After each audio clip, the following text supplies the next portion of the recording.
안녕하십니까? 여러분들은 믿음 생활은 어떻게 하는 것이 잘 하는 것인지에 대해서 고민해 보신 적이 있습니까? 아마 고민을 많이 해 보셨을 것입니다. 믿음 생활을 한다는 것은 성경 말씀을 따르고 믿고 행하면서 살아간다는 것입니다. 성경 말씀 속에 있는 하나님의 사랑, 하나님의 계획, 하나님의 구원하심, 하나님의 인도하심을 믿고 살아가는 것을 말하는 것입니다. 믿음 생활을 한다 하면서 말씀을 쫓아서 살지 않는다면 믿음 생활이라는 것은 아무런 의미도 없을 것입니다. 창세기 18장에 보면은 하나님께서 믿음의 조상 아브라함을 부르신 이유, 아브라함을 선택하신 이유에 대해서 말씀하고 있습니다. 창세기 18장 19절에 내가 그로 그 자식과 권속에게 명하여 여호와의 도를 지켜 의와 공도를 행하게 하려고 그를 택하였나니 이는 나 여호와가 아브라함에게 대하여 말한 일을 이루려 함이니라. 하나님께서 아브라함을 택하신 이유는 아브라함이 여호와의 도, 하나님의 말씀을 지켜 하나님의 말씀에 순종하며 의롭고 올바른 삶을 살아가도록 하시기 위해서 아브라함을 선택하셨다고 말씀하고 있습니다. 하나님의 자녀의 인생이란 하나님 말씀 안에서 깨닫기도 하고 하나님 말씀 안에서 순종하기도 하고 회개하기도 하고 힘을 얻기도 하고 위로를 받기도 하면서 살아가는 것입니다. 그런데 하나님 말씀에 순종하면서 살아간다는 것이 보통 어려운 것이 아닙니다. 믿음의 세계가 무엇인지에 대해서 어느 정도 정리가 되고 알게 되기까지는 믿음 생활을 한다는 것이 정말 힘든다고 볼 수 있습니다. 그러면 그 이유가 무엇이냐 하면은 우리들의 삶 속에는 수많은 고난과 고통과 역경들이 있기 때문입니다. 끊임없이 해결해야 할 일들이 있고 풀리지 않는 문제들도 있고 전혀 생각지도 못한 우환도 일어나기도 하고 때로는 억울한 일이 일어나기도 하기 때문입니다. 믿음으로 살아간다는 것은 아무런 일이 일어나지 않는 평안함 속에서 믿는 것이 아니고 고난과 사건과 문제의 연속 가운데서 믿음 생활을 해야 하는 것이기 때문에 믿음 생활을 한다는 것은 참으로 힘든 것입니다. 여러분들은 믿음 생활하면서 어떤 말을 많이 들어보신 것 같습니까? 저는 믿음 생활하면서 시험이라는 말을 아주 많이 들어보았습니다. 시험 들었다. 지금 힘들다. 시험에서 빠져나오기 힘든다. 이런 말을 저는 많이 들어보았습니다. 그리고 시험 들은 성도님들 때문에 고민도 해보고 마음도 아파해보기도 했습니다. 시험 들었다는 말을 은혜 받았다는 말보다 훨씬 더 많이 들어본 것 같습니다. 아마 성도님들께서도 믿음 생활을 하시면서 시험 한번 들어보지 아니하고 믿음 생활을 해보신 분은 없을 것입니다. 믿음이 아무리 크고 대단한 분일지라도 지난 날을 생각해 보면 시험을 겪어보지 않는 사람들이 없을 것입니다. 여러분들은 믿음의 조상 아브라함은 어떠한 신앙의 삶을 살았다고 생각하십니까? 아무런 시험 없이 아무런 걱정 없이 순탄하게 믿음 생활을 했다고 생각하십니까? 별로 어려운 일을 당하지 않고 평탄한 가운데 믿음 생활을 했다고 생각하십니까? 아닙니다. 아브라함은 시험 들 때도 많았고 삶이 너무나 힘들어서 심적으로 고통을 당할 때도 많았습니다. 아브라함은 하나님의 부름을 받아서 신앙생활을 하면서 고난과 고통을 많이 당했고 파란만장한 인생을 살았던 분입니다. 먹고 사는 문제로 고통을 크게 당할 때도 있었고 큰 흉년이 들어서 가축들을 먹일 풀과 물이 없어 고통을 당할 때도 있었습니다. 흉년을 피해 양식을 구하기 위해서 애굽 땅으로 내려갔다가 사랑하는 아내를 잃어버릴 뻔도 했습니다. 사랑하는 가족들과 이별의 고통을 당할 때도 있었습니다. 창세기 13장에 보면 먹고 사는 문제로 가축들이 먹어야 될 풀, 가축들이 먹어야 될 물 때문에 부족해서 이제 조카의 가족들과 조카의 종들과 싸우기도 했고 그 싸움으로 인해서 헤어지기도 하였습니다. 창세기 14장에 보면 자신이 살고 있었던 주위에 있는 여러 도시들 간에 전쟁이 일어나서 조카의 가족들이 포로로 붙잡혀가는 일도 있었습니다. 포로로 잡혀간 조카의 가족들의 생명을 구하기 위해서 집안에 있는 종들을 데리고 목숨을 걸고 싸우기도 했습니다. 그리고 자신은 점점 나이가 들어가는데 아직까지 자신의 가기를 이어받을 후손, 자손이 없다는 것이 아브라함의 큰 고민이기도 했습니다. 아브라함이 이러한 고민 속에 있을 때 하나님께서 아브라함을 찾아오신 것이 바로 창세기 15장의 이야기입니다. 하나님께서는 아브라함에 찾아오셔서 이렇게 말씀했습니다. 창세기 15장 1절에 이후에 여호와의 말씀이 환상 중에 아브라함에게 임하여 이르시되 아브라함아 두려워하지 말라 나는 내 방패요 너의 지극히 큰 상급이니라. 하나님께서는 두려움에 처한 삶에 대해서 큰 고민과 고통이 있는 아브라함에게 두려워하지 말라고 하셨고 너의 삶에 내가 방패가 되어 주겠다고 말씀하시면서 너에게 지극히 큰 상급이 되도록 하시겠다 했습니다. 너의 삶을 보상하시겠다고 말씀했습니다. 아브라함은 자신이 나타난 하나님께 자신의 마음속에 있는 고민을 말씀드렸습니다. 하나님 아버지, 저에게는 큰 고민이 하나 있습니다. 그것은 바로 제가 죽고 난 뒤에 저의 대를 이을 후손이 없다는 것입니다. 그래서 어릴 때부터 집에서 키운 엘리에셀이라는 종이 있는데 이 아이를 아들로 삼아서 자신의 기업을 이어받을 수 있도록 할 생각을 가지고 있습니다. 꼭 자기 속에 마음속에 있는 말을 하나님께 드렸습니다. 창세기 15장 2절 3절 아브라함이 이르되 주 여호와여 무엇을 내게 주시려 하나이까 나는 자식이 없사오니 나의 상속자는 이 다메섹 사람 엘리에셀이니이다. 아브라함이 또 이르되 주께서 내게 씨를 주지 아니하셨으니 내 집에서 길린 자가 내 상속자가 될 것이니이다. 아브라함이 하나님께 자신의 고민을 말씀드렸는데 하나님께서는 이렇게 응답하셨습니다. 너의 집에서 키운 엘리에셀이 너희 후사가 될 것이 아니고 너희 아내를 통해서 아들을 주시겠다 말씀하셨고 그 아들이 너희 후사가 될 것이라 말씀했습니다. 창세기 15장 4절에 여호와의 말씀이 그에게 임하여 이르시되 그 사람이 내 상속자가 아니라 내 몸에서 날 자가 내 상속자가 되리라 하시고 그를 이끌고 밖으로 나가 이르시되 하늘을 우러러 무뼈를 셀 수 있나 보라. 또 그에게 이르시되 내 자손의 이와 같으리라. 아브라함은 하나님 말씀을 듣고 난 뒤에 자신이 잘못 생각했다는 것을 깨닫게 됩니다. 자신의 잘못을 인정하고 하나님 앞에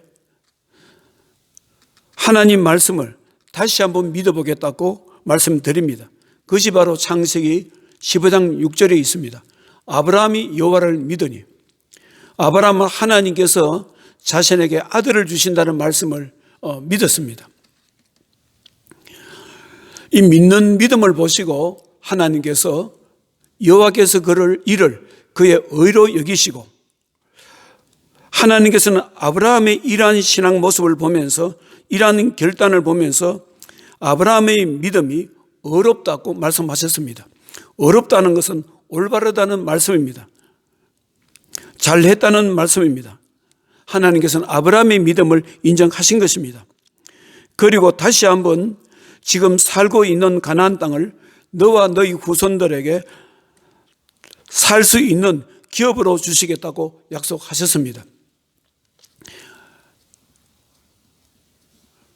8절에 9절에 보면 그가 이르되 주 여호와여 내가 이 땅을 소유로 받을 것을 무엇으로 알리이까? 9절에 여호와께서 그에게 이르시되 나를 위하여 3년 된 암소와 3년 된 암연소와 3년 된 순양과 산비둘기와 집비둘기 새끼를 가져올지니라. 아브라함이 그 모든 것을 가져다가 그 중간을 쪼개고 그 쪼갠 것을 마주 대하여 놓고 그 손은 쪼개지 아니하였으며. 무엇을 말씀하고 있습니까? 하나님께서는 아브라함에게 가나안 땅을 주시겠다고 약속하시면서 그 정표로 계약을 하시는 것입니다. 계약을 하기 위해서 의식을 치룬 것입니다. 저는 이 말씀을 통해서 지난날 크게 깨달음을 얻을 때가 있었습니다. 믿음 생활은 이렇게 하는 것이구나라는 영적인 깨달음을 얻을 때가 있었습니다. 사람은 믿음 생활을 하다가 보면 시험이 찾아올 때가 있습니다. 큰 시험이 찾아오게 되면 대부분의 경우 시험에 들게 됩니다. 믿음이 큰 사람이나 믿음이 적은 사람이나 다 시험이 들게 되는 것입니다. 그런데 시험이 찾아왔을 때 계속해서 시험의 자리, 원망의 자리에 있는 것이 아니라 다시 한번 하나님 말씀을 붙들고 시험의 자리에서, 원망의 자리에서 일어나는 것을 하나님께서 의로운 믿음, 올바른 믿음으로 인정하시는구나. 다시 한번 용기를 가지고 새로운 마음으로 일어나는 것이 하나님 보시기에 의로운 일로 올바른 믿음으로 인정받을 수 있는 것이구나. 그건 이러한 영적인 큰 깨달음을 있을 때가 있었습니다. 사랑하는 성도 여러분, 믿음 생활은 항상 잘할 수 있는 것이 아닙니다. 얼마든지 시험에 들 수 있고 믿음이 무너질 수도 있습니다. 그러나 그러한 시험의 자리에서 계속 있는 것이 아니고 다시 한번 용기를 가지고 새로운 마음으로 결단하고 시험의 자리에서 일어나야 합니다. 믿음은 아무 일 없는 평안함 가운데서 믿음이 자라는 것은 아닙니다. 시험이 찾아왔을 때 시험을 이기고 극복하는 가운데서 믿음이 자라는 것입니다. 시험을 감당하기 위해서, 시험을 이기기 위해서 기도하는 가운데 기도의 능력을 얻게 되는 것입니다. 야고보서 5장 16절에 그러므로 너희 죄를 서로 고백하며 병이 낫기를 위하여 서로 기도하라. 의인의 간구는 역사하는 힘이 큼이니라. 의인의 간구, 의인의 기도가 왜 능력이 있습니까? 왜 응답받는 힘이 강합니까? 그것은 의인은 믿음으로 살려고 하는 사람은, 말씀을 붙들려고 살아가는 사람은 시험이 오더라도 시험이 견디고 이기기 위해서 기도하는 가운데 자신도 모르게 기도의 능력이 사여지기 때문입니다. 시험을 이기기 위해서 말씀을 찾아보고 붙드는 과정에서 믿음이 자라는 것입니다. 아브라함의 믿음도 평온함 가운데서 성장한 믿음이 아닙니다. 수많은 시험이 찾아왔을 때 말씀을 붙들고 다시 용기를 내어 일어나는 과정에서 믿음이 성장하고 자랐던 분입니다. 창세기 22장에 보면 하나님께서 100세에 얻은 아들 이삭을 번제물로 제사를 드리라고 했을 때에 아브라함은 시험이 들지 않았습니다. 하나님 말씀대로 자신의 아들을 번제물로 드리려고 했습니다. 아마 10년 전, 20년 전, 30년 전에 아이가 태어나기 전에 그때서면은 아브라함은 얼마든지 시험이 들 수 있는 그런 인물이었을 것입니다. 창세기 22장에 보면은 아브라함은 그 어떤 시험이 닥쳐와도 믿음으로 이길 수 있는 믿음의 소유자가 되었음을 볼 수가 있습니다. 이런 믿음이 하루아침에 생겼습니까? 수많은 시험을 겪으면서 시험을 극복하고 이기기 위해서 다시 말씀을 붙들고 일어나고 기도하고 참고 견디는 가운데 믿음이 성장된 것입니다. 사랑하는 성도 여러분, 성경은 의인은 복이 있다고 말씀하십니다. 시편 34편 15절에 여호와의 눈은 의인을 향하시고 그의 귀는 그들의 부르짖음에 기울이시는 도다. 시편 34편 17절에 의인이 부르짖을 때 여호와께서 들으시고 그들의 모든 환난에서 건지셨도다. 잠언서 15장 9절에 악인의 길은 여호와께서 미워하셔도 공의를 따라가는 자는 그가 기뻐하시느니라. 마태복음 13장 43절에 그때의 의인들은 자기 아버지 나라에서 해와 같이 빛나리라. 기 있는 자는 들을지어다. 성경은 의인을 복이 있다고 말씀합니다. 믿음으로 참고 견디면서 시험이 오더라도 하나님 말씀을 붙들고 살아가는 어려운 믿음의 소유자는 복이 있다고 말씀합니다. 그런 의인들에게 하나님께서 응답하시고 그런 의인의 기도에 귀를 기울이신다고 말씀하십니다. 그런 의인에게 하나님의 놀라우신 상급이 있다고 말씀하고 있습니다. 그러나 시험이 찾아왔을 때 시험을 이기지 못하고 시험의 자리에 빠져서 일어나지 못하는 사람은 하나님의 축복을 받을 수 있는 기회를 잃어버리게 됩니다. 시험이 들어서 은혜 받을 자리에 나오지 못하게 되면 은혜를 받을 기회가 없어지는 것입니다. 시험이 들어서 하나님 말씀이 가슴에 들리지 않게 되면 하나님의 축복을 받을 수 있는 기회를 잃어버리게 되는 것입니다. 시험이 들어서 기도할 수 있는 영적인 힘을 잃어버리게 되면 하나님의 응답을 받을 수가 없습니다. 그리고 시험을 들은 사람은 자신만 시험 드는 것이 아닙니다. 자신이 만나는 사람에게도 악한 영향을 끼쳐서 그 사람을 시험 들게 하는 것입니다. 시험 들은 사람하고 영적인 관계를 맺게 되면 자신도 모르게 시험 들게 되는 것입니다. 그러나 은혜 받은 사람하고 영적인 관계를 맺게 되면 시험 받은 사람일지라도 그것을 극복하고 이길 수가 있는 것입니다. 그래서 성경은 하나님의 자녀에게 어려움을 강조하고 있습니다. 올바른 신앙생활을 강조하고 있습니다. 하나님 말씀에 순종하는 신앙생활을 강조하고 있습니다. 사도 바울은 사랑하는 동역자임의 제자인 디모데에게 말씀하고 있습니다. 올바른 믿음 생활을 해야 된다고 강조하고 있습니다. 디모데전서 6장 11절에 오직 너 하나님의 사람아 이것들을 피하고 의와 경건과 믿음과 사랑과 인내와 온유를 따르며 디모데전서 6장 15절에 믿음의 선한 싸움을 싸우라 영생을 취하라 이를 위하여 내가 부르심을 받았고 많은 정인 앞에서 선한 정언을 하였도다. 에베소서 6장에 보면은 사도 바울이 에베소 성도들에게 말씀하는 내용이 있습니다. 에베소서 6장 14절에 그런즉 서서 진리로 너희 허리띠를 띠고 의의 호신경을 붙이고 여기서 호신경이라는 말씀이 무슨 말씀입니까? 가슴을 보호하는 보호대인 것입니다. 갑옷입니다. 하나님의 말씀에 순종하면서 올바르게 살아라는 말씀입니다. 시험이 찾아왔을 때 어려움이 찾아왔을 때 하나님의 말씀을 붙들고 다시 일어나야 된다는 것을 말씀하고 있는 것입니다. 사랑하는 성도 여러분, 믿음 생활은 쉬운 것이 아닙니다. 사람이 살다 보면 시험 들 일이 수없이 많이 있습니다. 사람을 잘못 만나 시험 들기도 하고 돈 때문에 시험 들기도 하고 육신의 질병 때문에 시험 들기도 하고 자식 때문에 시험 들기도 하고 말 때문에 시험 들기도 합니다. 무슨 일을 하면서 자신의 생각대로 되지 않는다고 해서 시험 들기도 합니다. 그러나 시험 속에서도 다시 용기를 내어 일어날 수 있는 영적인 감각이 있어야 되는 것입니다. 다시 한번 용기를 내어 주님께 가까이 다가서게 되면 또 다른 하나님의 은혜를 받게 되는 것입니다. 사랑하는 성도 여러분, 여러분들은 지금 어떤 상황 속에 있습니까? 혹시 시험 들릴 때문에 시험 속에 빠져 있지는 않습니까? 기도가 단절되지는 않았습니까? 하나님 말씀이 귀에 들리지 들리지 않고 있지는 않습니까? 사랑하는 성도 여러분, 다시 한번 영적인 힘을 내어서 하나님의 붙드시기를 바랍니다. 하나님 말씀을 붙들 수 있는 용기를 가지시기를 축복합니다. 기도하겠습니다. 하나님 아버지, 우리가 이 세상을 살아가다 보면은 시험 들 일이 참으로 많이 있습니다. 돈 때문에 시험 들고, 사람 때문에 시험 들고, 말 때문에 시험 들고, 우한 때문에 시험 들고, 자신의 뜻대로 되지 않는다고 시험 들 때가 많습니다.